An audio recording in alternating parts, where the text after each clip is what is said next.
जोहार, नमस्कार।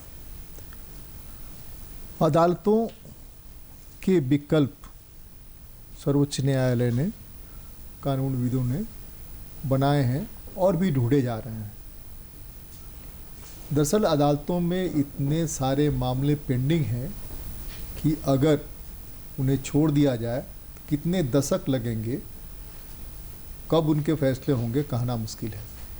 इसलिए कई तरह के वैकल्पिक अदालतें बनाने की कोशिश की गई है, बनाई गई है, अभी भी कोशिश जारी है, ताकि लोगों को समय से न्याय मिल सके और उन लोगों को भी न्याय मिल सके जो लोग असमर्थ की श्रेणी में आते हैं, जो डाउन ट्रोडन लोग हैं, जिनकी पहुंच नहीं है, जिनके पास पैसे नहीं हैं और जो अदालतों तक पहुंचने की स्थिति में नहीं है। कम्युनिटी के आधार पर भी हम इन चीज़ों को समझ सकते हैं, कास्ट के आधार पर भी चीज़ों को समझ सकते हैं, फिजिकल कंडीशन के आधार पर भी समझ सकते हैं, भारत का जो भौगोलिक संरचना है उसके हिसाब से भी समझ सकते हैं। कई तरह के उपाय किए जा रहे हैं ताकि लोग अपने हक की बात या जहां कानून का उल्लंघन होकर उनका हक मारा जा रहा है उसके बारे में अदालतों तक अपनी बात पहुंचा सकें, और ख़ास करके इन वैकल्पिक अदालतों तक जहां से कि न्याय उनके द्वार तक पहुंचे। यानी कोई भी ऐसा व्यक्ति नहीं हो भारत में जिसको लगे कि हमको न्याय नहीं मिला, न्याय तक पहुंच बनाने की व्यवस्था। तो ये जो वैकल्पिक अदालतें हैं, वैकल्पिक न्याय की व्यवस्था है, अदालत कहना फिलहाल उपयुक्त नहीं होगा, वैकल्पिक न्याय व्यवस्था जो है, आज उन्हीं पर चर्चा करेंगे। उनमें सबसे बड़ी मज़ेदार बात ये है कि उसमें पैसा खर्च नहीं होता है। कुछ फोरम ऐसे हैं इन अदालतों के इसमें एक पैसा नहीं लगता है और कोई हारता नहीं है, कोई जीतता नहीं है, दोनों जीत के जाते हैं। ये अपने आप में है ना अद्भुत बात। बीच बहस में आज इसी मुद्दे पर चर्चा करेंगे। हमारे साथ चर्चा करने के लिए 3 विशेषज्ञ हैं और तीनों लोग अपने अपने फील्ड के माहिर लोग हैं। एक विशेषज्ञ के आने की प्रतीक्षा में हम हैं, 2 हमारे साथ हैं, प्रोग्राम शुरू कर सकते हैं। हमारे साथ है भावना कुमार जो अस्थाई लोक अदालत में सदस्य हैं। भावना कुमार नहीं, भावना है। हमारे साथ है नित्यानंद सिंह जी जो एडवोकेट हैं और रिटेनर रह चुके हैं। आप दोनों का स्वागत है। नमस्कार, जोहार। भावना जी, आप ही से मैं शुरू करता हूँ। आपको क्या मालूमात है ये वैकल्पिक अदालतें जो हैं उनके बारे में? जी, ऑल्टरनेटिव डिस्प्यूट सेटलमेंट जितना भी होता है वो एक फोरम है जहाँ पर दोनों पार्टीज़ अपनी मर्ज़ी से आती हैं और अपना पिटिशन लगाती हैं कि हम लोगों को एक सेटलमेंट पर पहुँचना है, और हम लोग एक थर्ड पार्टी इंटरवेंशन के जैसा हम लोग उनको हेल्प करते हैं उस सेटलमेंट तक पहुँचने के लिए। प्रोसेसेस कुछ डिफाइंड है। जैसे हमारे यहाँ कोई इस तरीके का कोर्ट फी नहीं लगता, जैसा कि आपने कहा कि ये पैसे नहीं लगते, इसमें खर्च कम होता है, तो ये बिल्कुल सही बात है। यहाँ कोई कोर्ट फी नहीं है हमारे फोरम में।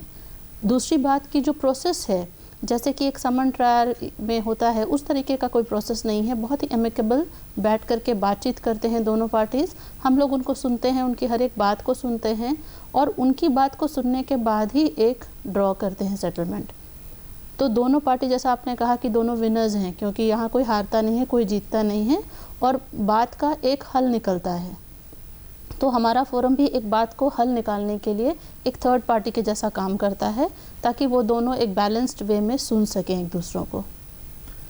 नित्य, मुझे जहाँ तक याद है कि कई इस तरह के फोरम बनाए गए, जैसे कंज्यूमर कोर्ट जी, तो कंज्यूमर कोर्ट नहीं है, वो भी फोरम है जी, कंज्यूमर रिड्यूसल फोरम है।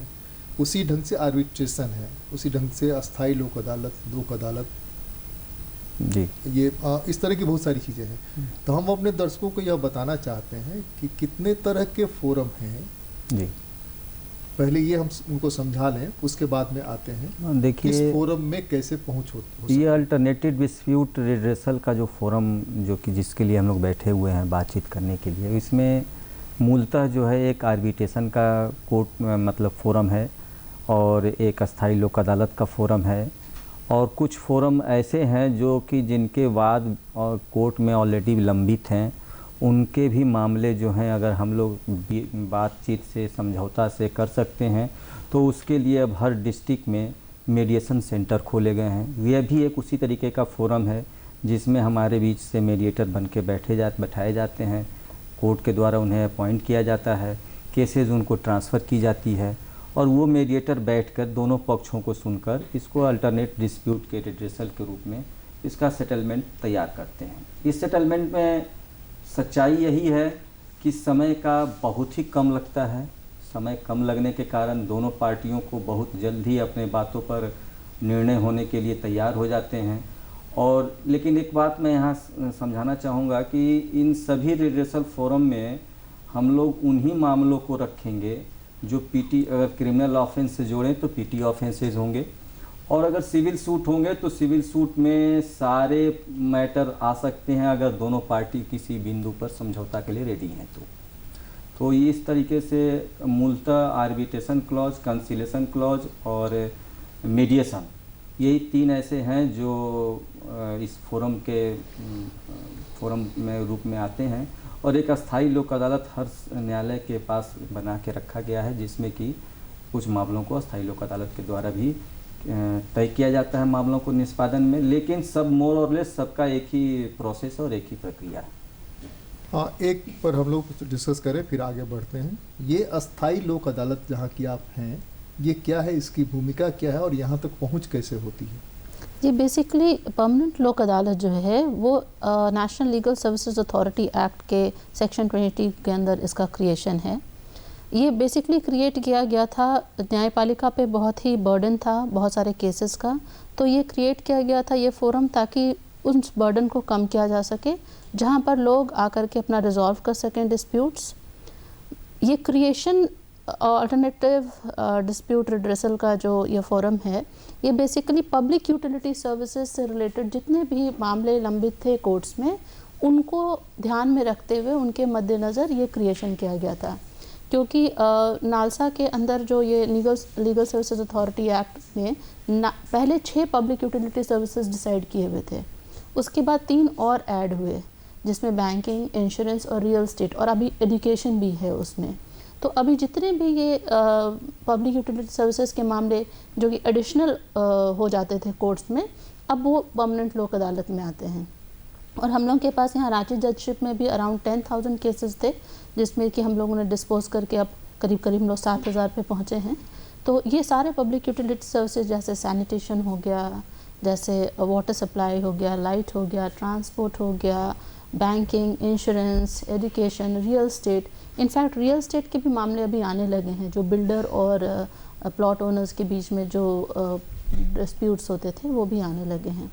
तो ये क्रिएशन ही बेसिकली है कि आप कहीं और अगर नहीं फाइल किए हुए हैं तब आप हमारे फोरम में आ सकते हैं। अगर आप ऑलरेडी कहीं पर फाइल किए हुए अपने केस को या अपना मैटर आप कहीं रख रहे हैं तब आप हमारे कोर्ट में फ़ाइल नहीं कर सकते हैं। आपको वहाँ से विड्रॉ करना होगा या वहाँ ओवर करना होगा, तब हमारे कोर्ट में आना होगा। और परमानेंट लोक अदालत में कोशिश पूरी की जाती है कि वो एक थर्ड पार्टी के जैसा ऑब्जर्व करें, मैटर को डिसाइड करें। कभी कभी क्या होता है कि बातचीत के दौरान हम लोगों को बहुत सारे फैक्ट्स दिखते हैं जो कि फिर भी पार्टी सेटलमेंट पे अगर नहीं आती है, पर फिर भी क्योंकि एक 3 सदस्यीय मेंबर्स के जैसे हम लोग बैठते हैं, तो हम लोग देखते हैं कि अगर सेटलमेंट पे नहीं भी पहुंच रहे हैं फिर भी उस चीज़ में मेरिट है बहुत सारा, जिसको तब हम लोग उनके परमिशन से उनसे बातचीत करके, और हम लोगों को लगता है कि नहीं एक फ़ाइनल अवार्ड बनना चाहिए क्योंकि ये बात, ये तथ्य इस डिस्कशन में बाहर आए हैं, तब हम लोग उसको मेरिट पे ले जाते हैं और तब एक अवार्ड ड्रॉ होता है। अगर मान लीजिए वो पार्टीज़ नहीं भी अगर सेटलमेंट पे आती हैं और हम लोगों को लगता है कि नहीं इसमें एक अवार्ड करना बनता है listening to the merit of the situation, और जितना भी केसेस का मेरिट हम लोगों ने जाना है, तब एक फ़ाइनल एक ड्रॉ करते हैं हम लोग अवार्ड। और उसके बाद फिर वो अवार्ड जो है वो एक सिविल डिक्री के जैसा एग्जीक्यूट होती है हमारे सिविल कोर्ट से ही।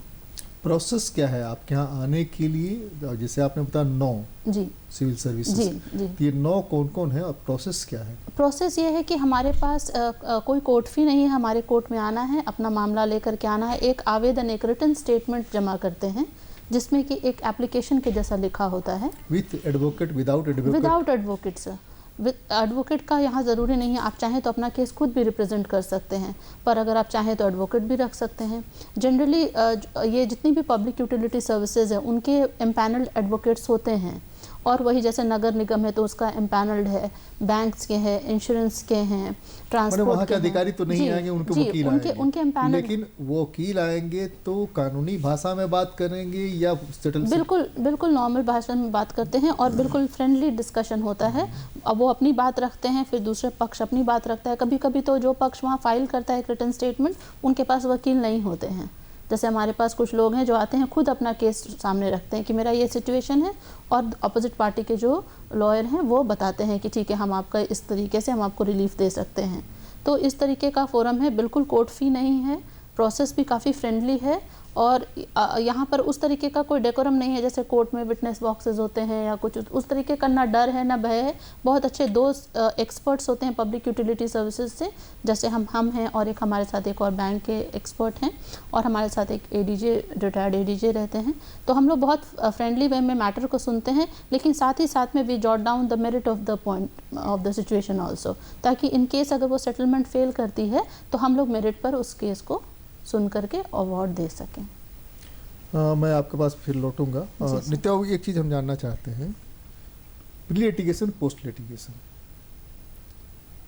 कोर्ट से भिजवाना इन फोरम्स में कोर्ट में बहुत लंबा चल रहा है, और कोर्ट को यह फील हो कि इसको भेजा जा सकता है, इसमें क्या है?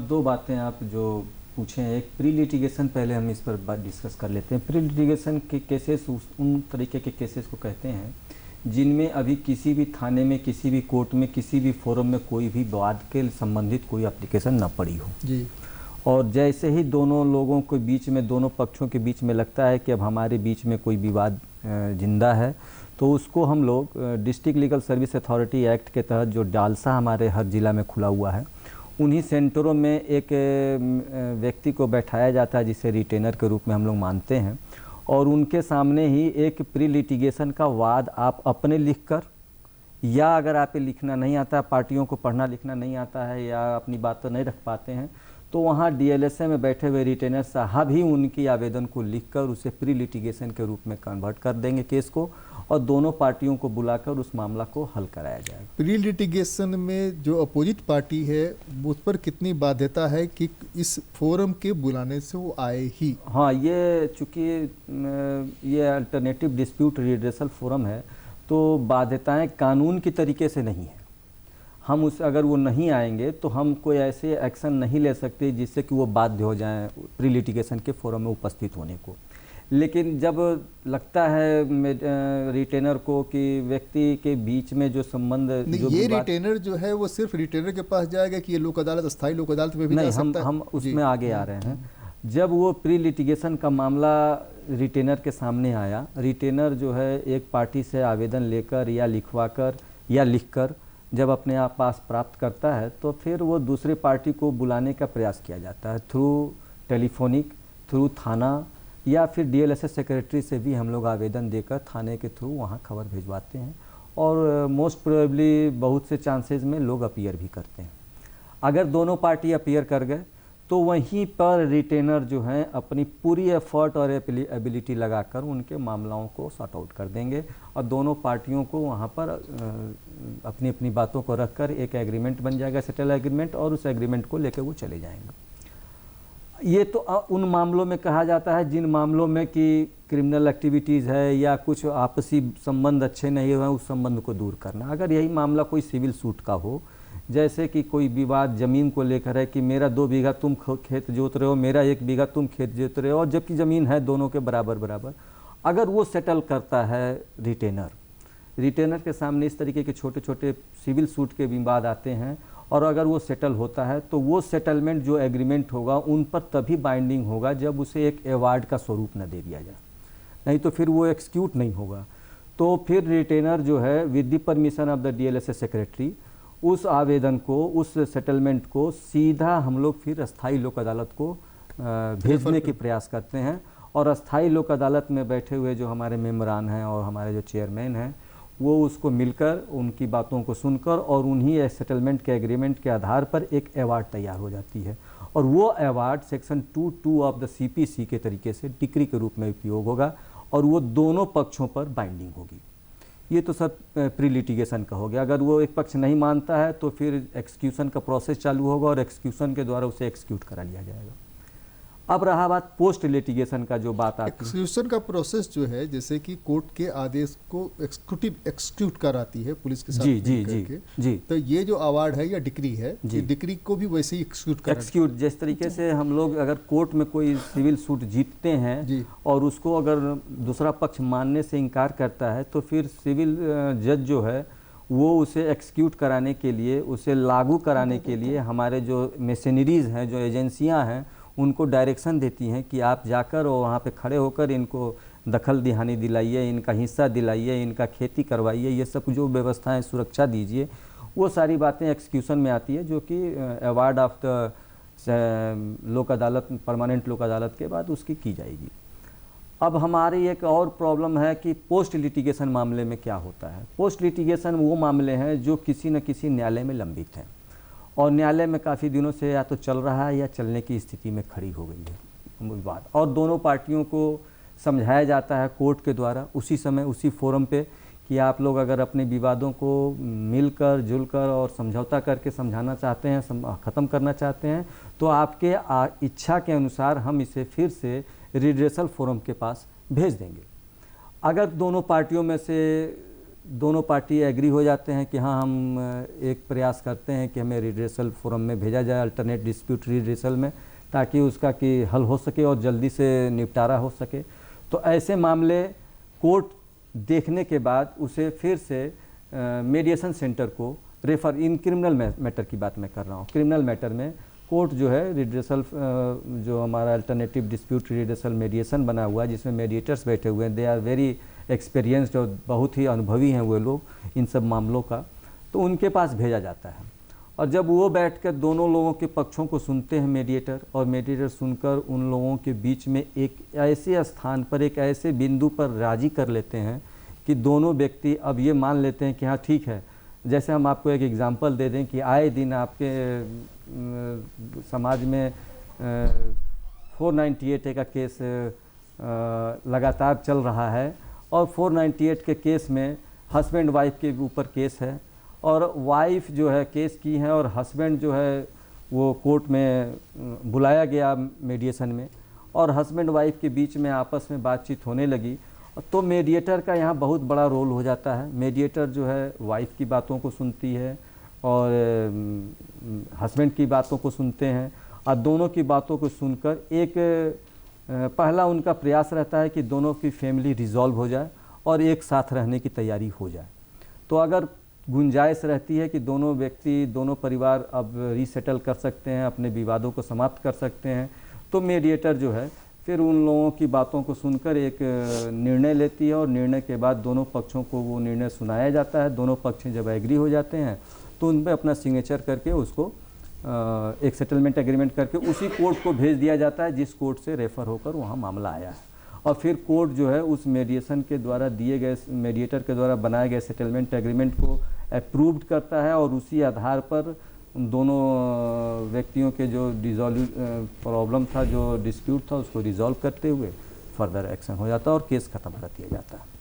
तो इस तरीके से मीडिएशन से भी हम लोगों को समय की कम बचत होती है और पैसे की बचत होती है, और बहुत जल्दी हम लोग इसका निर्णय ले पाते हैं। मनीषा रानी हमारे साथ आ गई हैं, एडवोकेट भी हैं और मीडिएटर भी हैं। आपका स्वागत है। हम लोग बात कर रहे हैं अल्टरनेटिव रिड्रेसल की। कोर्ट ने जो व्यवस्थाएं की हैं अलग अलग, इन व्यवस्थाओं का मकसद क्या है, क्यों व्यवस्था की है? कोर्ट से भी फैसला होना है, क्यों व्यवस्था की है? तो अभी इन्होंने बताया कि प्री लिटिगेशन, पोस्ट लिटिगेशन के बारे में किस तरह के मामले होते हैं। आप अपना अनुभव बताएं। जैसा कि हम सभी जानते हैं, नाम से ही आपने कहा ना, ADR system, alternative dispute resolution, Hindi में हम लोग कहें कि डिस्प्यूट्स जो भी मुद्दे हैं उनको सुलझाने के, विवाद को सुलझाने के एक दूसरे रास्ते, पैरेलल रास्ते। तो इस पे बातें ये थी कि पहले भी हमारे यहाँ कानून में ऐसे पैरेलल हम सेलेक्ट कर सकते हैं या कोर्ट सेलेक्ट करेगा, या दोनों को है कि दोनों सेलेक्ट कर सकते हैं? सर दोनों सेलेक्ट कर सकते हैं, लेकिन ये व्यवस्था है जो पहले चलती थी, जो पैरेलल रास्ते हैं समाज के साथ में भी लोग बैठ के कर लेते थे, विवादों को सुलझा लेते थे, मुखिया सरपंच के द्वारा भी सुलझा लेते थे, और कोर्ट में भी ये सिस्टम थी। ये सिस्टम थोड़ी डिफरेंट तरीके की थी, जो कोर्ट से संबंधित होके, और उनकी एक लिमिटेशन थी। इस लिमिटेशन को देखते हुए कोर्ट के साथ ये मुश्किल होती थी कि कोई भी व्यक्ति जिसने अपने वाद को डाल रखा है, जो प्ली उन्होंने लिया है केस करने का, या जो डिफेंस ने जो प्ली लिया है, कोर्ट के सामने उससे हट के बोलना उनके लिए मुश्किल होता था। तो एक सिस्टम बनाई गई, क्यों ना ऐसी कोई सिस्टम बनाए, ऐसा कोई न्यूट्रल फोरम बनाए जहाँ पे पार्टियाँ आके अपनी बातों को खुले तौर पे बोल सकती है। मेरा केस कुछ और है, हम यहाँ कुछ और बोल सकते हैं, हमारी कोई भी बात नोट आउट नहीं हो रही है, लेकिन सॉल्यूशन मिल रहा है। कोर्ट में तो वकील ही बोलते हैं दोनों के, पार्टी तो बोलती नहीं, पार्टियां नहीं बोलती, और कोर्ट में हम वही बोलते हैं जो हमारे वाद पत्र में हो या हमारे डिफेंस में हो। बिल्कुल बिल्कुल, जो रिटर्न हमने दिया है, हट के नहीं बोल सकते। कई बार आप देखते हैं 498 के केस है, जैसे इन्होंने कहा, या फिर चेक बाउंसेस के केसेस होते हैं, और जब मीडिएशन में आती है तो वो पता चलता है कि ये तो केवल हम दोनों के बीच के ईगो था, ऐसा कोई केस नहीं था। या पुलिस ने छोटे मारपीट के केस को भी दहेज का केस बना के भेज दिया है। छोटी सी गलतफहमी बड़ा रूप ले लिया है, और वो मुकदमे के रूप में चल रहे हैं, दोनों के बीच में बातचीत बंद है। तो इसके लिए बहुत गहन वो किया गया, और ये लगाया गया कि नो, अगर सीपीसी में ऑर्डर 10, रूल 1 और 2 ऐसे सिस्टम थे जिसमें कोर्ट की ड्यूटी थी दोनों पार्टियों से पूछे, भाई तुम्हारे बीच में मुद्दे क्या है, क्यों झगड़ा कर रहे हो, समझौता के कोई चांस है, लेकिन वो उतना ही हो सकता था। क्रिमिनल केसेस में सीआरपीसी में ऐसी व्यवस्थाएं हैं जिसमें कि जो हमारा लिस्ट है, टेबल्स हैं, उसमें दिया हुआ है कौन से केसेस हैं जो कंपाउंडेबल है, मतलब समझौता योग्य है, और कौन से नहीं है। ठीक है, अब बात आई कि ये थोड़ा सा अपर्याप्त लग रहा था, तो हमारे यहाँ अमेंडमेंट हुआ, बाकायदा अमेंडमेंट हुआ लॉ में। सीपीसी में अमेंडमेंट हुआ, सेक्शन 89 करके वो लाया गया, जिसमें मीडिएशन को जोड़ा गया, और आर्टिकल 39 में जोड़ा गया, जिससे कि क्रिमिनल केसेस के लिए फ़ायदे हों। उस पे कुछ टेबल्स रखे गए कि कौन से केसेस मीडिएशन के योग्य होंगे और कौन से नहीं होंगे। अब इनके 4 चरण बना दिए गए। पहला एक चरण तो हमारा जुडिशियल सिस्टम है, वो हम सभी जानते हैं। पहले से ही हम लोगों के यहाँ आर्बिट्रेशन चलते थे, जो कि कंपनीज वगैरह में हम लोग देखते हैं कि जहाँ पे भी कॉन्ट्रैक्ट होते हैं तो वहाँ आर्बिट्रेशन एक क्लाउज दे दिया जाता है कि अगर किसी तरीके के डिस्प्यूट्स होंगी पार्टनरशिप्स वगैरह में, तो वो आर्बिट्रेशन में जाएंगे, ना कि सीधे जुडिशियल सिस्टम में जाएंगे। ठीक है, लोक अदालत भी चल रहा था, लेकिन इस तरीके से नहीं चल रहे थे जो अभी चल रहे हैं। तो एक चौथा जोड़ा गया, मीडिएशन। तो अब ये 4 सिस्टम है अल्टरनेटिव रेजोल्यूशन के। ये 3 सिस्टम फिर भी ऐसे हैं जैसे जो जुडिशियल सिस्टम है, आर्बिट्रेशन है एंड लोक अदालत है। इसमें पार्टियां खुद तो बोलती ही है, लेकिन उनके लॉयर्स, उनके जो भी पक्ष होंगे उनके लॉयर्स रखेंगे, और वो कहीं ना कहीं चैलेंजेबल है, अपीलेबल हैं, उनके रिवीजन फाइल होंगे, उनके लिए हो सकते हैं। चौथा सिस्टम ये रखा गया कि लगा कि नहीं, ये एक ऐसा सिस्टम दीजिए जो कि पार्टियां जज हो, खुद से जज हो, बेहतर है।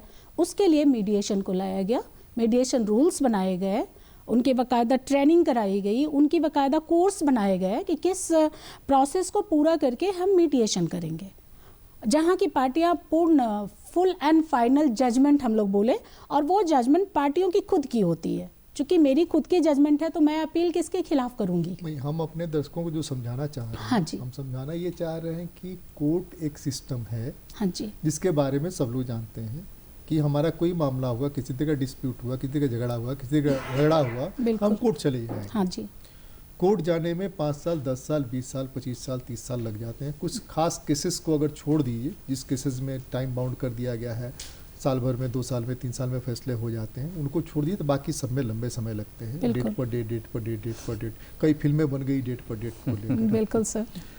तो अभी ये जो सिस्टम नया इवॉल्व हुआ, इम्प्लीमेंट हो रहा है, आपने कहा कि लोक अदालतें पहले जिस तरह से काम करती थी अब तेजी आई है, माने क्या ऐसा हुआ कि अब लोग इस तरफ मुखातिब होने लगे और आकर के यहाँ पर फैसले के लिए, ये हम समझाना चाह रहे हैं ताकि लोग कोर्ट के जगह प्री लिटिगेशन में भी और पोस्ट लिटिगेशन के लिए भी रिक्वेस्ट कर सके अदालतों से कि अगर यहाँ इतना त्वरित फैसला हो जाता है, मामला हमारा सुलझ जाता है। बिल्कुल सर, जहाँ तक जैसे हम लोग ऐसे आमतौर पे देखें तो हमारी एक सॉल्यूशन सबको चाहिए, ठीक है, प्रॉब्लम्स भी सबके पास है, समस्याएं हैं, सॉल्यूशन भी चाहिए, लेकिन लोग के अंदर ये पता नहीं है क्या, कहाँ जाए, कैसे करें। समस्या आती है तो लोग उतना सोचते नहीं है और वो चले जाते हैं, कोर्ट में सीधा चले जाते हैं। फिर हम ट्रैक पर जा रहे हैं, जाना चाह रहे हैं। हम ये कह रहे हैं कि मामले इतने बढ़े कि वकीलों की संख्या बढ़ी, सिर्फ अनएम्प्लॉयमेंट नहीं है, नीड भी था, वकीलों की संख्या बढ़ी, वकीलों की संख्या बढ़ी, डिस्प्यूट भी बढ़ते चले गए, डिस्प्यूट के लटकने की संभावनाएं भी बढ़ती चली गई। हम अपने व्यूअर्स को सिर्फ यह समझाना चाहते हैं, वो दूसरे लोगों को समझाएं कि तुमको यहाँ पर आसानी से और जल्द न्याय मिलेगा। हाँ जी, और उस न्याय में फिर झगड़े की गुंजाइश नहीं रहेगी कि हम एक दूसरे को देखेंगे तो इधर मुंह घुमा के चल दें, वो उधर मुंह घुमा के चल दें। बिल्कुल सर, तो ये बातें जो है कि पहली बात है प्रचार प्रसार, लोगों को इनकी जानकारी होनी चाहिए कि ये मीडिएशन क्या है, या फिर हमारे लोक अदालत में जाने के लिए जो प्रॉपर है, आर्बिट्रेशन में कैसे जाएंगे, लोक अदालत में कैसे जाएंगे, कंसिलेशन में कैसे जाएंगे, क्या दो तरीके से हो सकते हैं सर कि पार्टियों के पास अगर कोई समस्या आई, पहले विचार विमर्श के बाद वो कोर्ट ना जाके या थाने ना जाके वो सीधा हमारे डिस्ट्रिक्ट लीगल सर्विसेज अथॉरिटीज में आए, वहाँ पे एक एप्लीकेशन दे कि हमारे पास ये समस्या है और इसके निदान हम लोग करना चाहते हैं। वो उस समस्या, उस जो तरीका है उसको प्री लिटिगेशन बोला जाता है, मतलब लिटिगेशन खड़ा होने के पहले का प्री लिटिगेशन। उसमें भी सेम सिस्टम चलते हैं सर, लेकिन उसकी बेसिस ये होती है कि उसको फिर से जाके लोक अदालत में समाप्त करवाना होता है, एक कानून का ठप्पा मुहर लगाया जाता है। बेहद आसान है।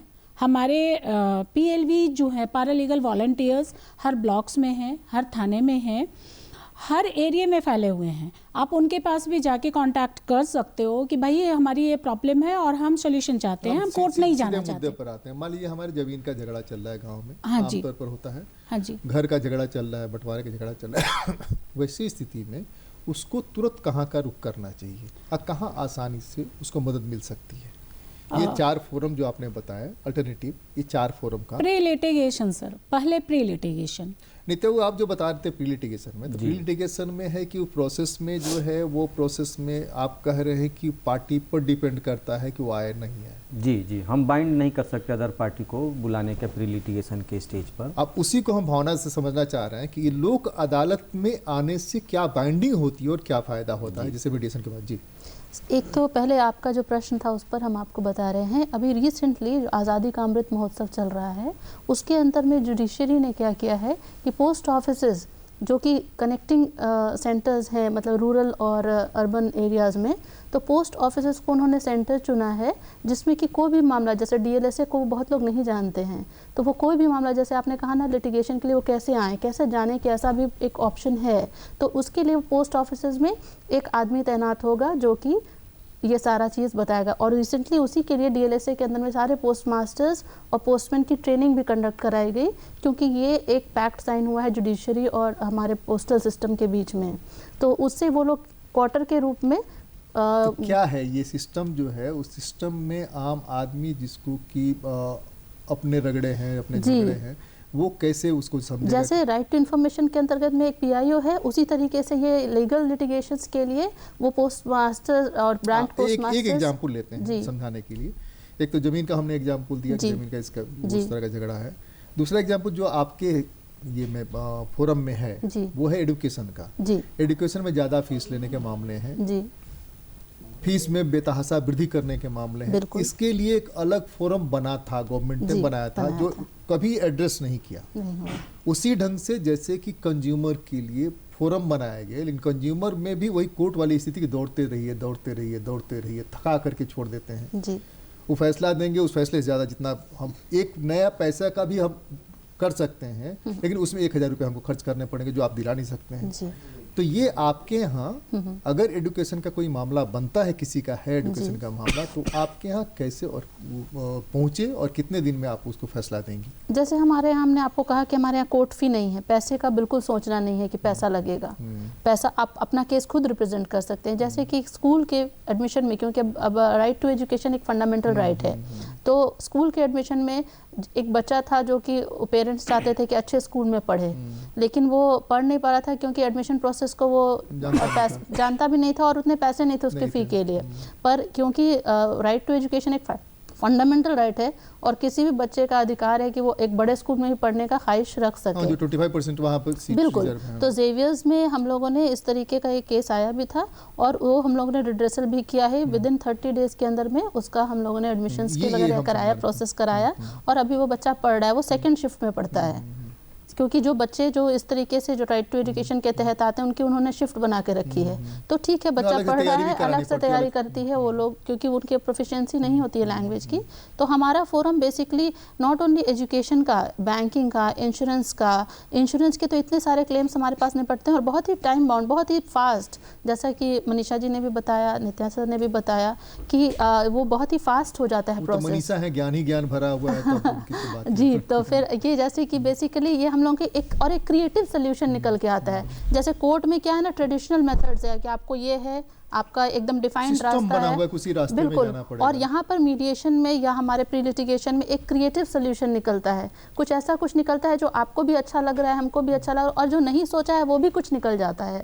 तो दैट इज मतलब एक सोसाइटी के लिए बहुत ही बेटर सिचुएशन है। आपने जो रिटेनर की बात की कि रिटेनर के पास वो मामला है, रिटेनर जो है वो करेंगे, तो रिटेनर जो करेंगे उसमें कितना समय लगता है, कितना पैसा लेते हैं? 1 से 2 दिन का समय लगेगा उसमें। ये 2 दिन इसलिए भी कह सकते हैं कि दूसरी पार्टी को बुलाने में जो समय लग जाए वो नेक्स्ट डे हम लोग रखते हैं, अगर नज़दीक का मामला रहा तो। और कभी कभी ऐसा होता है कि जो अदर पार्टी है जिसके खिलाफ, आपको लोक अदालत पहुंचने तक, अस्थायी लोक अदालत पहुंचने तक और आपके यहाँ उसको हैंडल करने तक, हाँ, इसमें कितना समय लगेगा? मुश्किल से 5 से 10 दिन। अच्छा, 5 to 10 डेज लगेगा। अगर अदर पार्टी तुरंत अपीयर कर गई तो 5 डेज के अंदर हम लोग लोक अदालत के पास पहुंच जाएंगे और लोक अदालत के द्वारा उसको निर्णय लिवा लेंगे और उसमें अवार्ड बन जाएगा। और सबसे ब्यूटी इस बात का है, जो कि हम लोग अक्सर आपके माध्यम से भी लोगों को बताना चाहते हैं, कि इस फोरम का सबसे अच्छी ब्यूटी है कि कोई पैसा नहीं लगेगा, कोई लीगल फ़ी नहीं लगेगी, कोई एडवोकेट का पैसा नहीं लगेगा, और दूसरा सबसे अच्छा कि कोई भी अपीलेबल और रिविजनेबल चीज़ नहीं है। मामला तुरंत समाप्त होगा और परमानेंट समाप्त होगा। तो हम चाहते हैं कि लोग जो हैं इन फोरम को जल्द से जल्द। हाँ मनीषा जी, एक चीज़ हम समझना चाह रहे थे कि अभी गांव में पैसे के लेन देन का बहुत मामला है जी। चेक बाउंसेस के मामले हैं, पैसा हमसे ले लिया, कहा कि हम लौटा देंगे, 2 साल 3 साल से टरका रहा है नहीं। तो इस तरह के मामले भी आते हैं क्या? तो कैसे सेटल करती हैं? एक तो कोर्ट से भी आते होंगे, आपके यहाँ लिटिगेशन में भी जाते हैं, तो कैसे क्या आप लोग निपटाती हैं उसको? कैसे समझती हैं आपको इस तरह का मामला है, इस मामले को ऐसे हैंडल किया जा सकता है? क्योंकि कुछ मामलों में कागज नहीं होते हैं, पेपर नहीं होता, कोई एग्रीमेंट नहीं है, हमने आपके भरोसे पर दे दिया, बिल्कुल, है ना, और उस भरोसे को बरकरार रखते हुए हमारा पैसा वापस चाहिए, हम आपके पास आए हैं। पहले हम कोर्ट गए, कोर्ट में चलता रहा लंबा 5 साल 2 साल तक। कोर्ट ने देखा कि भाई इसके पास तो कोई कागज ही नहीं है, बिना कागज की कोई बात होगी नहीं। तो हो सकता है कोर्ट ने भेजा या खुद वो आया, कोर्ट को रिक्वेस्ट किया कि भाई आप हमको दीजिए, क्या है बिल्कुल सर। इसमें 2 तरीके की बातें होती है। एक तो प्री लिटिगेशन में अगर आ गए तो ये लोग बुलाते हैं और फिर बात करते हैं। दूसरी है कोर्ट एनेक्स मीडिएशन, जो अभी आपने कहा कि कोर्ट में कोई मामला आया और कोर्ट में चल रहे हैं, कोर्ट ने भेज दिया या फिर कोर्ट को कहा गया आप भेज दो, तो वो मीडिएशन में आते हैं। कोर्ट एनेक्स मीडिएशन उनको बोलते हैं। कौन कहता है कि भेज दो? देखिए, बोथ पार्टी में से कोई पार्टी, बोथ पार्टीज भी बोल सकते हैं, कोई भी एक पार्टी बोल सकती है, या जज साहब को खुद भी लग सकता है। मीडिएशन की सबसे बड़ी खासियत ये है कि एट एनी स्टेज, जैसे दूसरी पार्टी अपीयर हुई तब भी मीडिएशन में आ सकता है, जस्ट जजमेंट के पहले भी मीडिएशन में आ सकता है। सारी प्रोसेस हो गए हैं, जजमेंट प्रोनाउंस होना है, प्रोनाउंस होने के पहले भी अगर कोई पार्टी बोलती है कि सर एक चांस लेना चाहेंगे, तो बैक टू मीडिएशन। मीडिएशन में आएगा और फिर बातें होगी, मौका मिलेंगे उनको। तो वहाँ पे क्या होता है ना सर, जो ट्रेंड मीडिएटर होते हैं, तो वहाँ एडवोकेट प्ली करते हैं क्या आपके यहाँ? एडवोकेट प्ले भी करते हैं, कई केसेस में एडवोकेट नहीं भी आते हैं, लेकिन हम लोग चाहते हैं कि मीडिएशन में एडवोकेट्स आ जाएं। हालांकि रूल हमारा कहता है कि मीडिएशन में वकीलों की कोई भूमिका नहीं है, लेकिन चूंकि हमारा जुडिशियल सिस्टम वकीलों को साथ लेके चलने की है और हमारा ये 12 साल का अनुभव कहता है कि जिस मीडिएशन में वकील साहब आ जाते हैं ना, उनके सेटल्ड होने के चांसेस बढ़ जाते हैं। अदरवाइज इससे तो वकीलों को नुकसान होता है, वकील क्यों मदद करेंगे आपकी भाई? सर बात ये है ना कि जैसे हमारा जो ये वकालत का प्रोफेशन है ये डॉक्टर्स की तरह है। जितना आपका प्रचार प्रसार होगा आपकी प्रोफेशन को उतनी फ़ायदा होगी। तो जो पार्टी जल्दी से सलटा के जाता है ना, वो अपने पीछे 10 जनों को बताता है, अरे भाई कहाँ फंस गए हो, जाओ फला वकील साहब के पास, वो जल्दी से सलटवा देते हैं। इसके साथ तो और उनको हम जोड़ना चाहते हैं कि उनको सुन लेते हैं, फिर आपको मौका देते हैं। उनकी वो जो 10 फायदे होते हैं ना सर, उनकी प्रचार प्रसार, इसलिए वकील चाहते हैं कि मीडिएशन हो। तो अब बातें यहाँ पे है कि जब पार्टियां हमारे यहाँ बैठती है ना सर, तो इनकी एक प्रोसेस है, जॉइंट सेशन, सिंगल सेशन, ऐसे ऐसे इसकी प्रोसेस है मीडिएशन की। उसमें हम लोग अंदर की कुछ हिडन भी पूछना शुरू करते हैं। और चूंकि वो ये जो ट्रेंड मीडिएटर होता है वो लॉ का भी जानकार होता है। 12 सालों में आप अमूमन जितने केसेस आए उसमें कितना % आपने सॉल्व किया और उसके नतीजे क्या रहे, किस तरह के केसेस थे, ये थोड़ा सा बताएं। उसके पहले नित्य थोड़ा सा हम उसमें ये जोड़ना चाहते थे सिर्फ मनीषा मैडम के साथ कि वकील को रखने से मीडिएटर को थोड़ा आराम इसलिए भी हो जाता है मामला को समझने में और उसको निष्पादन कराने में, क्योंकि जो व्यक्ति जो डिस्प्यूट करने वाले या जो कंप्लेनेंट और जो एक्यूज पर्सन्स हैं या पिटिशन प्लेंटिव और डिफेंडेंट हैं, ये दोनों अपने अपनी बातों को अपने वकील से पहले शेयर कर चुके हैं जी। और वो उनके कंट्रोल में है, मतलब उन पर फेथ करते हैं वकील साहब पे कि वकील साहब कहेंगे तो हम मान लेंगे। बिल्कुल। तो जब एडवोकेट मीडिएटर के सामने अपीयर होता है उनकी मामला को लेकर अपने पार्टी के साथ, तो वो जब कहता है मीडिएटर के सामने अपनी पार्टी को कि देखो मैडम जो कह रही हैं वो ठीक कह रही हैं, बाकी में लड़ोगे तो बहुत परेशानी में आओगे, तो इससे ये फ़ायदा मिल जाता है कि वो जो पार्टी है जो थोड़ा हिच है उसको कंप्रोमाइज़ करने में, वो अपनी हिच को छोड़कर मीडिएटर मैडम के या मीडिएटर के सामने अपनी बात रखने लगता है और वो मामला जल्द से जल्द सॉर्ट आउट हो जाता है। तो इसलिए इसमें लॉयर की हानि नहीं है, बल्कि लॉयर ही एक ऐसा पार्ट है जो मीडिएशन को और एक्सेस करने में अपनी एनर्जी लगाता है, एफर्ट लगाता है और उसको समाप्त कराता है। तो इसलिए एडवोकेट का होना मीडिएशन आपने प्रोसेस बताया था कि 9,000 को आपने 7,000 कर दिया, तो ये 9,000 को 7,000 करने में कितने महीने लगे आपको? ये बेसिकली हम लोगों ने 2 महीने के अंदर किया, क्योंकि मंथली लोक अदालत जो लगती है और एक नेशनल लोक अदालत तो आजकल क्वार्टरली लगने लगी है। तो लास्ट लोक अदालत और इस लोक अदालत मिला करके हम लोगों ने टोटल 3,000 डिस्पोजल किए। किस तरह के केसेस थे आमतौर पर? ये सारे मतलब बैंकिंग इंश्योरेंस से रिलेटेड केसेस थे और कुछ रियल स्टेट्स के भी थे जिसको हम लोगों ने डील करा। तो अवार्ड करना पड़ा या समझौते हुए?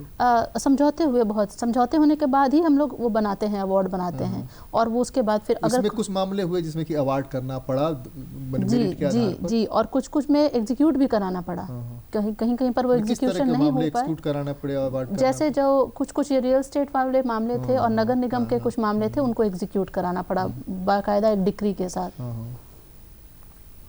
आप थोड़ा अपना अनुभव बताइए। आपने बताया कितने केसेस आपने ये डिस्पोज किए होंगे इस तरह के मामलों में, समझौते कराए होंगे? सर देखिए जो अंदाज में मुझे लगता है कि अभी तक मुझे जितने केसेस दिए गए हैं करीब 2,500 से 3,000 केसेस हमको केवल मीडिएशन के लिए मिले हैं, जिसमें से मेरा जो अनुभव है कि 90-95% केसेस मैंने सेटलमेंट की ओर ये किया है। और सबसे बड़ी बात एक चीज़ बताऊं सर, जैसे इसमें कितने केसेस आपके कोर्ट से रेफर होकर के आए थे? ये सारे जो मीडिएटर करते हैं, जो ट्रेंड मीडिएटर करते हैं, वो कोर्ट एनेक्स मीडिएशन होता है सर।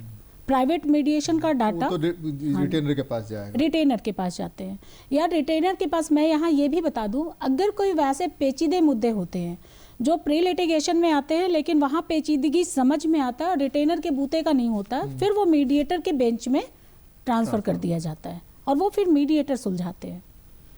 तो हमारा अनुभव ये है कि 90 to 95% ये मेरा सक्सेस रेट है। उलझे हुए केस के बारे में एक एग्जांपल दे सकते हैं? बहुत उलझा हुआ केस हो जिसको कि आपने सुलझा हो? हाँ जी सर, ऐसे काफ़ी केसेस रहे हैं। जैसे मैं आपको बताऊं, एक अभी जस्ट मैं कर रही हूँ, बस उसी की बात बताती हूँ। रांची की फैमिली है, उनके एक केस हमारे पास बेल के केस आए, एबीपी। जब हमारे पास एबीपी आया, दोनों पार्टियों ने, दोनों एडवोकेट ने आके बोल दिया कि मैम इसमें होना जाना नहीं है, आप इनको फेल करके भेज दीजिए, ठीक है, जस्ट कोई कॉपरेशन नहीं। मैंने कहा कोई बात नहीं, नहीं होगा, अब बैठ तो लो, मेरी जो प्रोसेस है 3 डेज की, हमारी कम से कम 3 डेज की प्रोसेस है, अब बैठ लो, शाइन कर लो, मैं भेज दूंगी। अब भाई बैठा कोई तो बातें तो होंगी, किधर घर है, क्या है, कैसे है, ये दूसरी पार्टी कौन है। पता चला सर वो दोनों भाई भाई थे, और वो भाई भाई होने के बाद उनके बीच 16 केसेस पेंडिंग है टोटल, सिविल क्रिमिनल सारे मिला के 16 केसेस पेंडिंग है। पूरी फैमिली 10 भाई बहन की फैमिली है, पूरे के बीच में वो सारे ऐसे उलझे हुए हैं, हर साल 2-3 केसेस होते हैं। तो मैंने जब एक एक करके अब है कि इतने केसेस हैं, लेकिन इसका जिस्ट क्या है, कहाँ से आया है, कुछ तो जड़ होगा। हमने जब जड़ की ऐसे ही बस कॉमन फाइल को रख दिया, देखो विश्वास जमाना, आपका रेपो डेवलप करना सबसे जरूरी है, फाइल को रख दिया, कोई नहीं, रहने दीजिए, आप लोग तो केवल साइन करिए। उन लोगों को लगा हाँ मेरा केस को मैडम कुछ नहीं कर रही हैं, हम लोग तो वही लड़ेंगे। बात करते करते मेरे को पता चला कि प्रॉब्लम कुछ नहीं है, प्रॉब्लम एक बंटवारा का केस है, और बंटवारे में थोड़ी थोड़ी चीज़ें हैं जो लीगल पेच है। फादर ने किसी को लिख दिया, एक बेटे को कुछ नहीं लिखा, उस बेटे को लगा कि हमको नहीं लिखा है, तो वो दूसरे बेटे से कैसे कैसे वो करवा लिया, ऐसा चीज़ था। लेकिन था लीगल पेज, जजमेंट है, चूँकि उस पर डिक्री की हुई है कोर्ट की, तो उसकी एक अपनी वैल्यू हो जाती है करके। मैंने सबको समेटा, सब पे बात किया, दोनों के एडवोकेट से बात किया। हमारे पास कुछ ट्रेनी मीडिएटर्स भी थे जो कि कुछ सोशल साइड से थे, कुछ एडवोकेट साइड से थे। उन लोगों से सबसे हम लोगों ने डिस्कस किया, बहुत ही अच्छा हारमोनियस माहौल बनाया सबके साथ, पार्टियों को चाय भी पिलाया हम लोगों ने कॉमनली करके। आज स्थिति ये है कि वो 16 केसेस सारे कोर्ट से पार्टियों ने ट्रांसफ़र कराया मेरे पास, और अभी वो सेटलमेंट की ओर है। हमको लगता है कि ये कोविड के कारण ये देर हो गया, अदरवाइज इस साल का जो लोक अदालत था, दिसंबर का लोक अदालत था, वो हमारे यहाँ के इतिहास की सबसे बड़ी केस होते, और उसमें वो लोग पिछले 20-22 सालों से लड़ रहे हैं। ऐसी स्थिति है कि एक भाई का चेहरा दूसरा भाई नहीं देखना चाहता है, और एक भाई जो हैं, जो बच्चा लड़ रहा है अभी, उनके मदर फादर लड़ रहे थे, दोनों की डेथ हो गई है कोविड में, उन लोगों ने लॉस भी सहा है। और सॉल्यूशन सर आप बिलीव नहीं करोगे, इतना सुलझा हुआ सॉल्यूशन आया, और उन लोगों के ही मुंह से आया, मेरे मुंह से नहीं आया, हमारे ट्रेनीज के मुंह से भी नहीं आया, तरफ से नहीं आया, उनके तरफ से ही आया। बस था क्या, आप उत्प्रेरक हो, मीडिएटर मात्र एक उत्प्रेरक का काम करता है, बस थोड़ा सा बोलते हैं ना। तब तो आपका ही कोर्ट बना दिया जाए, बाकी सारे मामले आपके यहाँ भेज दिए जाए, जल्दी जल्दी सलट जाएंगे। सर ये मेरे लिए बहुत बड़ी नहीं, हम सीरियसली कह रहे हैं कि अगर इस तरह का है तब तो सब लोग चाहेंगे कि भाई यहीं से मामला ये एड्रेस हो। सर मैं वही बताने जा रही थी कि मीडिएशन, मेरा 12 सालों का अनुभव ये कहता है, जिस तरीके से किसी चीज़ की एडिक्शन होती है, चाय की होती है या किसी तरीके की नशा की होती है, मेरा मानना है कि ये मुकदमा लड़ने की भी एडिक्शन होती है। मेरा मानना है कि मीडिएशन भी एक एडिक्शन है। मीडिएटर उसको इस तरफ ले जाता है कि वो ख़त्म करा के भी ले जाते हैं, नहीं मुझे नहीं करना मीडिएशन, मैं जा रहा हूँ, मेरा भेज दीजिए मैडम। कुछ लोग ऐसे भी आते हैं, बड़े रूडली बोल के जाते हैं, फिर भी हम लोग बड़ी पेशेंस रखते हैं, हम लोग बोलते हैं अच्छा चीज़ कोई बात नहीं, अभी हम भेज देते हैं। फिर भी जब भी आप सोचना ना, वापस एक बार जरूर आना। मेरा अनुभव कहता है, शायद नित्या जी का भी यही अनुभव होगा, वो वापस आता है। वो ये कि आपके यहाँ जो मामले आते हैं, कंपनीज या बड़ी पार्टी, एक तो है कि एक आम आदमी है और उसके पीछे एक बड़ी पार्टी से है, तो वो वकील भेजते होंगे, तो वो तो सिर्फ लीगल पॉइंट पर बात करते होंगे, माने अपने क्लाइंट को डिफेंड करने के लिए, उनको बचाने के लिए। और ये आदमी तो कानून जानता नहीं है, जो आदमी आपके पास गया वो तो सिर्फ अपनी समस्या लेके गया है कि भाई हमारा समाधान होना चाहिए। तो कैसे आप लोग इसको निपटाते? तो इसी के लिए तो हमारा फोरम है, और थर्ड पार्टी के जैसा हम लोग काम करते हैं। हमारे पास जो 2 मेंबर्स होते हैं जो पब्लिक यूटिलिटी एक्सपर्ट होते हैं, वो जानते हैं कि इस कॉमन इंसान जो अपना पॉइंट रख रहा है, वो अगर डिफेंड नहीं कर पा रहा अपनी चीज़ों को, तो हम लोग उसको हेल्प करते हैं।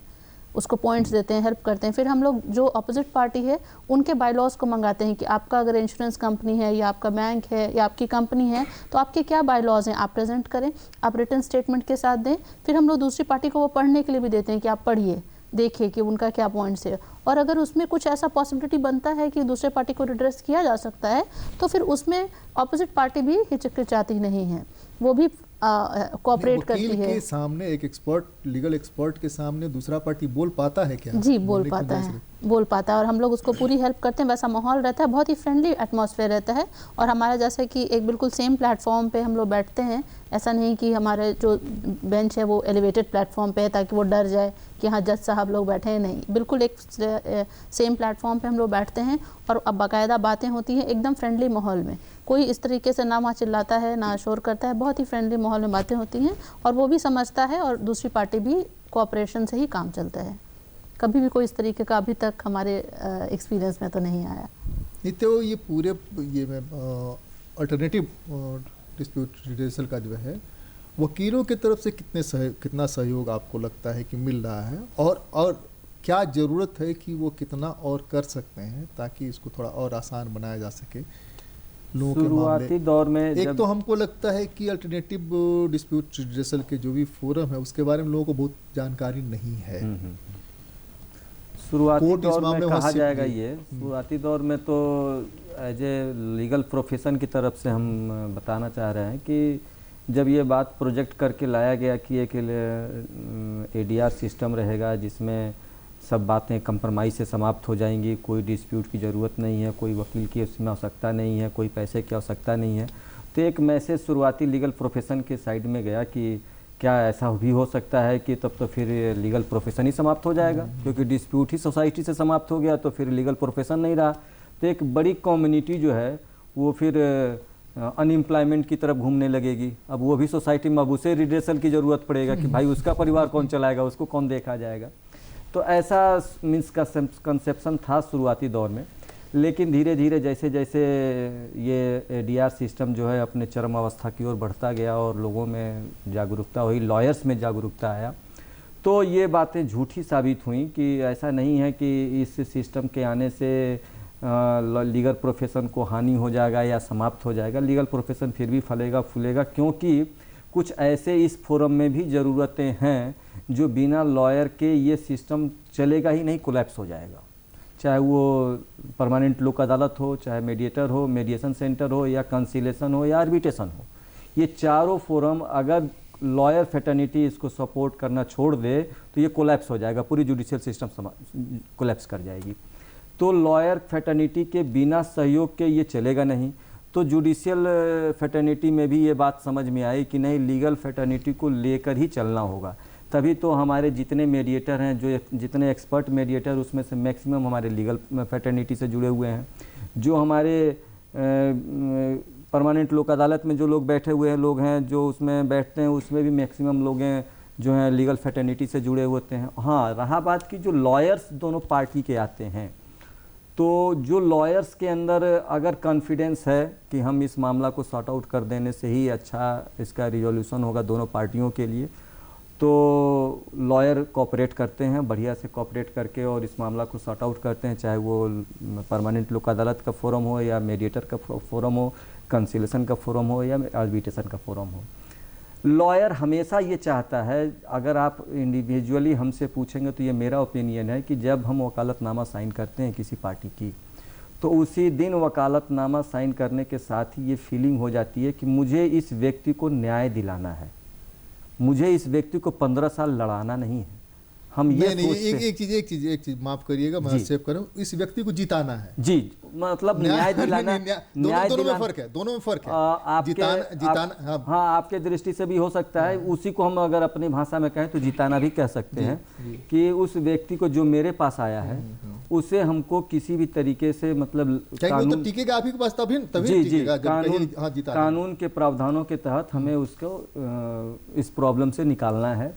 तो ऐसे अवस्था में जब हमें एक ADR का प्रपोजल सामने आता है बाई कोर्ट या बाई पार्टीज़ या मेरे विचार से भी, तो मुझ में उसमें लगता है कि जो पार्टी मेरे पास केस लेकर आया है अगर उस केस में मैक्सिमम बेनिफिट हम एडीआर के सिस्टम से उसे दिला देते हैं तो हमें नहीं लगता कि एडीआर सिस्टम को तुरंत ऑप्ट कर लेना चाहिए। अब समय हमारा थोड़ा कंक्लूड करना होगा। मनीषा जी, एक चीज़ की जिन लोगों के मामले कोर्ट में पेंडिंग हैं उन लोगों को क्या करना चाहिए इस तरह के अल्टरनेटिव डिस्प्यूट रिड्रेसल के लिए, क्या करना चाहिए? वो अपने तरफ से कोर्ट को कोई अपील कर सकते हैं क्या, भाई हमारा मामला वहाँ भेज दिया जाए ताकि जल्दी से उनके मामले। हाँ, वेरी सिंपल सर। कोर्ट में अगर वर्बल सबमिशन भी होती है पार्टियों की तरफ से, खुद से पार्टी की तरफ से, वकील साहब भी कर सकते हैं, पार्टी या लॉयर के तरफ से, तो कोर्ट ये ड्यूटी बाउंड है, मैंडेटरी है उनके लिए कि वो उस केस को मीडिएशन में भेजे ही भेजे। बशर्ते एक चीज कोर्ट हमेशा ध्यान रखती है, या हम मीडिएटर्स ध्यान रखते हैं कि कभी भी मुद्दे को लटकाने के लिए, लिंगर करने के लिए, अननेसेसरी गलत फायदे से के लिए उसको मीडिएशन में लाके डंप ना करें। दो महीना और डंप हो गया, 3 महीना और डंप होगा। हाँ, बस तो लोगों को एक बार जरूर आना चाहिए, क्योंकि अपनी जजमेंट अपने हाथ। आप अंतिम ये भावना ये जानना चाह रहे हैं कि आपके यहाँ कितने लोग निराश लौटे हैं? अभी तक तो हमने देखा है कि निराश लोगों की संख्या बहुत ही कम है, मतलब इनफैक्ट देखा ही नहीं है अभी। क्या बात? इनफैक्ट जो आते हैं वो कुछ ना कुछ सोल्यूशन ज़रूर निकल जाता है। और क्योंकि जो एम्पैनल लॉयर्स भी होते हैं वो भी चाहते हैं कि अपनी कंपनी या अपने बैंक या इंश्योरेंस कंपनी जिसकी तरह भी वो रिप्रेजेंट करते हैं वो उसको एमिकेबली सेटल करें। बहुत ही कुछ ऐसा सिचुएशन जो आ जाता है जो हमारे जुरिस्डिक्शन के अंदर नहीं होता है, तब उसको डिसमिस करना पड़ता है। जी, निराशा तो आती है कहीं ना कहीं, कुछ सारे लोगों को हम लोग सेटिस्फाइड नहीं कर पाते, हर किसी को मुकम्मल जहाँ नहीं मिल पाता। लेकिन इस फोरम में सभी लोग आने के बाद मतलब निराश होने की संख्या अति कम है, बाकी लोगों को कुछ ना कुछ अच्छा ही प्राप्त हो पाता है। सर बस एक मिनट, यहाँ आने के बाद निराश कोई नहीं लौटता है सर। या तो वो सक्सेस करके अपने केस के लिए वो सॉल्यूशन लेके जाता है, या फिर एक नया रास्ता लेके जाता है कि अपने केस को हम उस तरीके से करके इसको सेटल कर लेंगे अभी या 6 महीने के बाद। निराश होके कोई नहीं जाता है। एक बार जो आता है वो चस्का लग जाती है सल्टाने की चस्का लग जाती है, अपनी जजमेंट खुद करने की चस्का लगती है। आज हम यही कंक्लूड करेंगे। और एक जो संभावना बनी है, जो लगातार संभावनाओं के द्वार खोल रहा है, वो वैकल्पिक जो व्यवस्था है, आप भी कोशिश करिए उस वैकल्पिक व्यवस्था में जाने की, ताकि कोर्ट बार बार दौड़ते दौड़ते बाकी जो सारा काम आपका खत्म हो रहा है वो काम आपका हो, घर परिवार को समय दे सकिए, अपना सारा काम निपटा सकिए। इसी उम्मीद और कामना के साथ बीच बहस में यही ख़त्म करते हैं। आप सबको नव वर्ष की शुभकामनाएं। नमस्कार। नमस्कार।